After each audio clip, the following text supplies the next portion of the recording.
Across the nation are sacred sites that capture the spirit of America's character. And one of those places is right here, the Kennedy Space Center. Every single vehicle that has carried humans beyond the bounds of low Earth orbit has undergone integration and testing in that vehicle assembly building, crawled down this roadway and launched right here from the Kennedy Space Center. The Space Launch System, mated with the Orion spacecraft, will continue this proud tradition.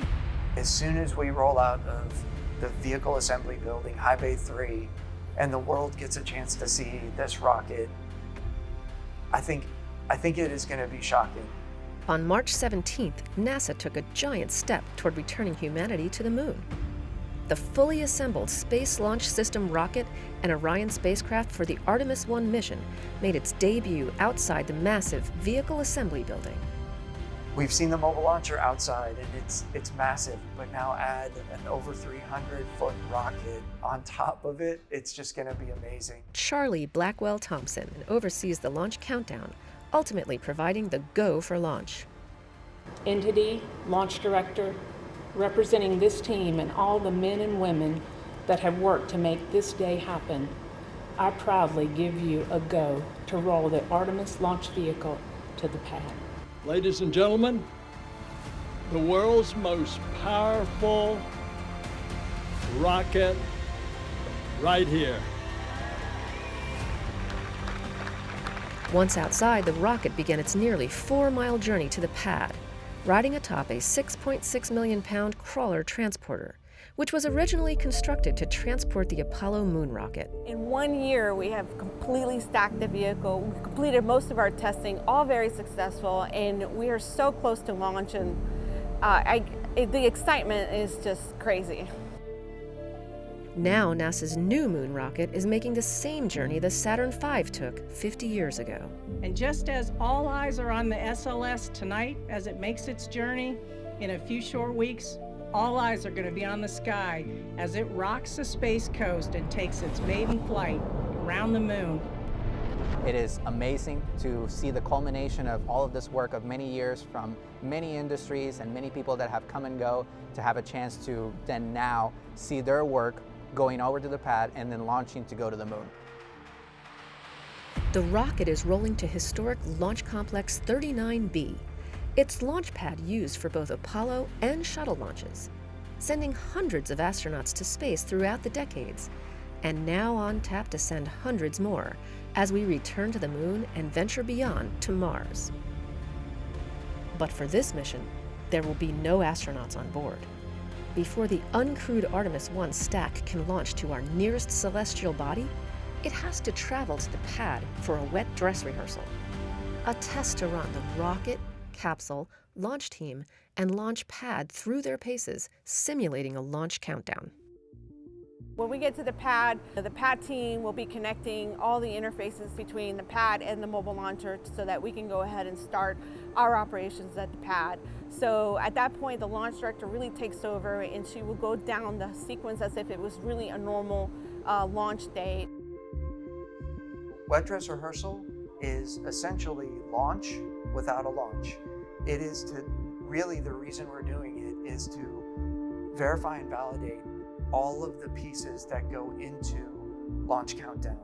So wet dress is really our opportunity to find any issues or adjustments that we need to make in our launch countdown. For Artemis 1, the wet dress rehearsal is the final and most critical test before the rocket can return to the launch pad for liftoff to the moon.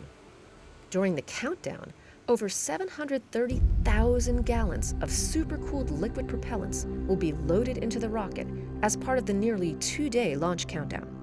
We will configure all of the ground systems exactly the way we would for launch, and we will fully load the core stage and the interim cryopropulsion stage with their liquid fuels.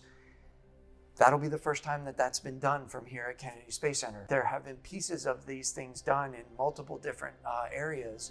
We've tested all of these systems in multiple different locations, but this will be the first time where we pull it all together and do all of it all in the same progression that we've got laid out for launch countdown. Wet dress is the biggest milestone we have aside from launch, because that means that the rocket is now put together, has been tested separately and together, and it is ready to go and be filled with fuel to simulate how we're going to do it at the pad, and then it tells us the rocket is ready to go for launch. And behind that wet dress rehearsal is a launch team made up of hundreds of engineers monitoring each system of the 320-foot tall Artemis 1 rocket and capsule.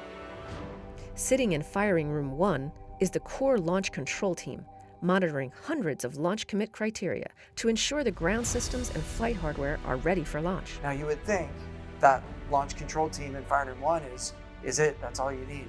We have an expansive support team across really the entire NASA enterprise that is supporting us on launch day.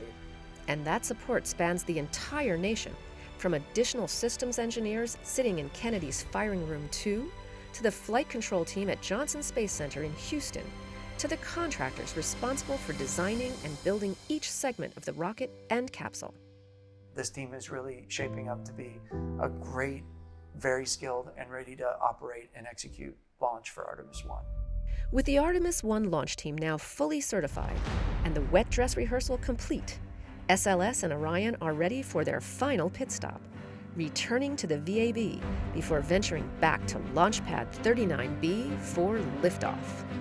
I mean, we are going and we're going together, and we're having an opportunity to do this in a new generation of space exploration in which I can say that I'm honorably a part of. You know, you come every day to the VAB and you see the rocket and you can't believe what we have accomplished. People throughout history have always explored, and you never know what you're going to learn. Exploration is not always about the destination, but it's the path that you travel, the things you learn along the way. And the things we're going to learn are going to be incredible. We can't even begin to understand what those are today.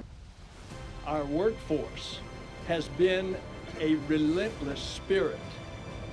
We imagine, we build, we never stop pushing the envelope of what is possible.